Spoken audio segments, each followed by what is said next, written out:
see this world? There's more work to be done.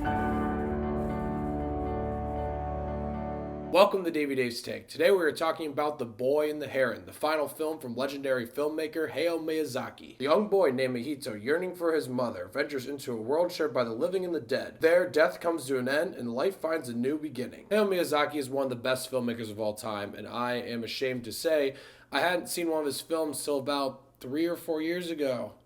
Yeah, I'm a fucking fraud. I don't know why it took me so long to start watching some of his films, but I've seen about 5 of them now, and they're all just wonderful. So of course I was excited for The Boy and the Heron. And I'm happy to say this film did not disappoint. This is one of my favorite films of the year. This film is magnificent. I said at the beginning of this video that this is Miyazaki's final film, and it really feels like it is. What I mean by that is this film feels like it's Miyazaki's most Miyazaki film to date. And if you've seen his films, you'll know what I'm talking about. It feels like there's a lot of different elements from his previous films in this film, but it feels like more of a homage, a celebration of all the great films that he's made. But at the same time, this film and the story feels very personal. And I read that this is a semi-autobiography about him, and this is a gift to his grandson. So it feels like this film has a lot of different meanings for Miyazaki and just life in general, because this film is filled with meanings, filled with metaphors, and just an experience. And that's the only way I can describe this film. It felt like an experience, but that's the same with all his other films, and it's no different here. Only he can make a film with so many weird and wonderful elements and make it fit together so beautifully. And of course the animation here is absolutely beautiful. It's truly amazing what he does. And I love how he takes his time with his animation. What I mean by that is he really takes his time with characters walking through a hallway or a field or through a tunnel, because he wants you to see this beautiful animation and really feel the experience around it. And also at the same time, there's things on screen that are just bonkers. And it's so much fun. It's so imaginative. It's so original.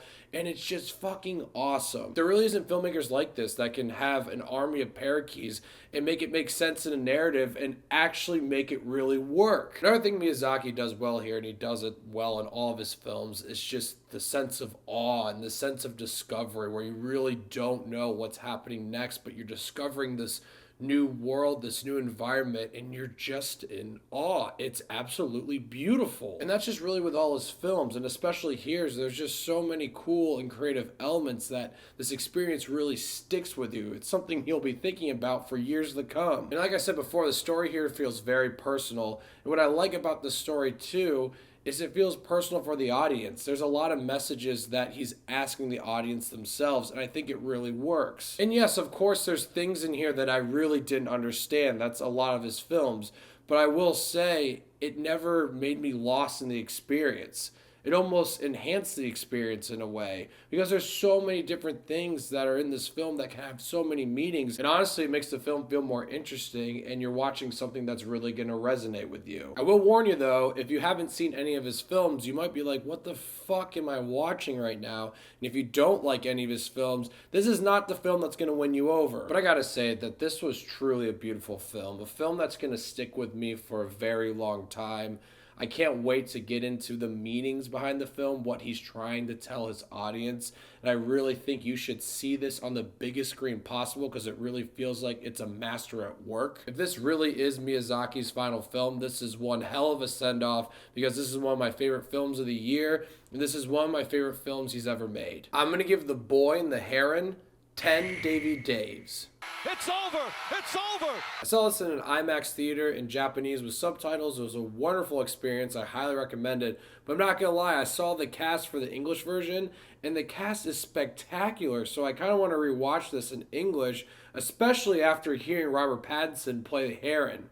It is some incredible stuff. I really can't wait till this movie's out and people see it and have discussions behind the meanings behind it, what it means to them, because there's so many ways it can be interpreted, and I think that's just beautiful. I think this film is just wonderful. I can't say anything more about it. So, The Boy and the Heron. Let me know what you guys thought of it once you've seen it. I'm curious to hear. And thank you so much for watching. Click here to see more of Dave's Takes.